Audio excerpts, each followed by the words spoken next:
Pat, well, what's the latest with the back? Is everything progressing how you're hoping? Yeah, it's a pretty slow injury, but yeah, everything's on track. It's about 7 weeks in now, so I've got about another 5 weeks before the fracture closes up, and then hopefully I can start bowling again. And have you set like a date when you'd like to be back bowling again?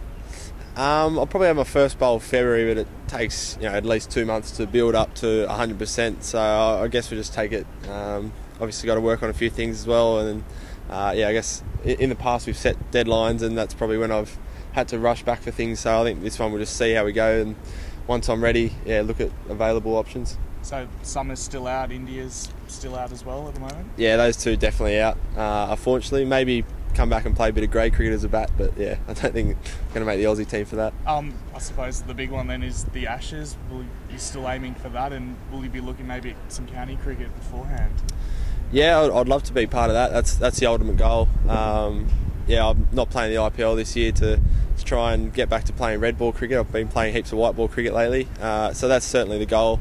I guess get back bowling. Once I'm back bowling, there's probably not much options over here, so I'll go over and hopefully play in England, even if it's just leagues cricket, something a little bit less intense than county cricket, and hopefully build up. And I'd love to be right for Ashes. So fitness-wise, you think you'll be okay enough by time for the Ashes? Yeah, I think I would be bowling for close to 6 months before the first test. So I'll see how I go, but hopefully I'll be there or thereabouts. I understand you were having biomechanic tests and that over the past few weeks. Have you got the results of those, and what's been the result, and will you perhaps even change your bowling action, or what's come out of that?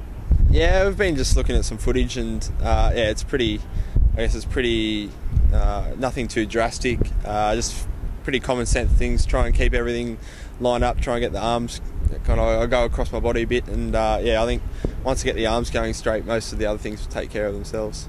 Have you had any discussions with Pat Howard or anyone, Cricket Australia, about what they'd like to see from you to even sort of consider you for the Ashes? Yeah, I guess a thing from their end, just I am young, and I guess the reality is I'm going to get injured continuously. I mean, all bowlers are until you're 24, 25, so it's kind of best managing that way and trying to minimise the risk. And if it's, spending longer playing lower intensity games like leagues cricket in England before I get back into high intensity games, that might be an option. But I guess the first things, there's a few, I guess probably technical things that I want to tick off first and make sure I'm bowling with a nice action that's going to, not flare up anything, and then, then hopefully I'll be right. Dropping the pace at all, will that help? Just maybe say by 5 kilometres an hour? I'm not sure. I think I get worried if I try and muck around with pace, it probably lose effectiveness, and it's such a fine line that if you're not playing at 100%, you might not be good enough for the side. So I think it's something I would never look at dropping, I think. Looking into the future, even beyond the Ashes, is this something now that you're going to be more careful in what amount of cricket you're going to play? Yeah, I guess so. It's certainly what I found is switching between maybe not so much the different formats, but I guess like you said, Christian, changing the gears in Test cricket, you get the opportunity to change down gears. So someone like Dale Stay might bowl 150 spell, then he might drop down to an extra 10 k's and try and swing them, which you don't get in other formats. Which I guess probably I've learnt from playing 2020s for a while. I was, everything was 100%. So I probably, you think about it, you're probably right. Even if you are for the Ashes, do you think your body can handle the 5 Test series? I guess you haven't been in that situation before. I'd probably not, to be honest. I'd love to play one more test, but I think certainly for me, Pato, Starkey's kind of a bit of an anomaly at the moment, however you say it. I think even Sid's has struggled to get through 5 on the trot, so it's pretty demanding. I'd love to in the future, I guess the first aim would be available for selection for some of those tours.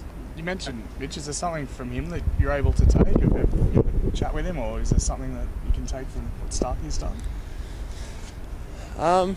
Yeah, I'm not sure, to be honest. He's got a couple of years on me, but we're not too different. I guess probably the thing he did was play in England consistently, and I mean, his pre-season was playing every few days, and it wasn't burning himself out, but it was just bowling consistently, and yeah, he's never really stopped. So no, he's doing great things, and yeah, hopefully, touch wood, he's unbreakable.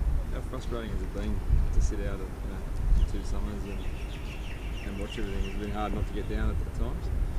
I'd say this summer's been a bit easier than last summer. Last summer I didn't really know how long I was going to be, and you know, I was kind of always itching to get back for the next game, and kept on missing the marks.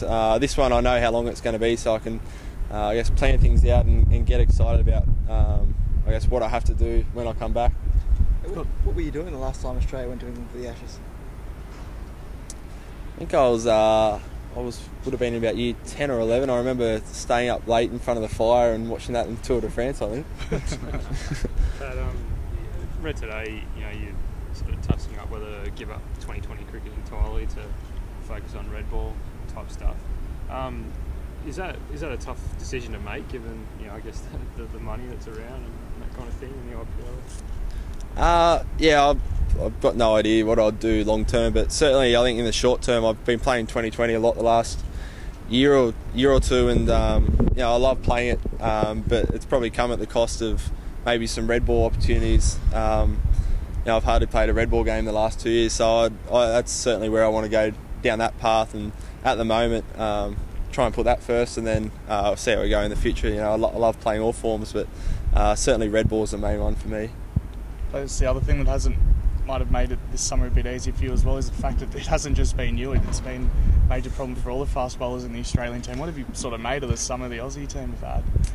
Yeah, I love watching it just like anyone else, so I feel sorry for the guys. You know, Jimmy Pattinson's in a similar boat to me. He, you know, he's bowled beautifully last season, and then halfway through, just when everyone was getting behind him and he's, you know, taking all the wickets, he broke down. Unfortunately, it's this summer as well, and it's just the nature of bowling. You know, he had a great preparation leading and still got injured. So no, it's no easier watching them go down. I wish they were out there. Yeah, more definitely. You mentioned it's sort of tough for anyone to sort of get through 5-test campaign. Like, do you expect for the Ashes they'll pick quite a big fast bowling squad and use a bit of rotation given there is so many young guys? Yeah, I'm sure they will, and something like an Ashes tour, there's I think, you know, 5 other games that aren't test matches around it, and a couple of Aussie A tours that run concurrently. So it's, yeah, I think they're going to have a big squad, and yeah, it's on the other side of the world as well. So yeah.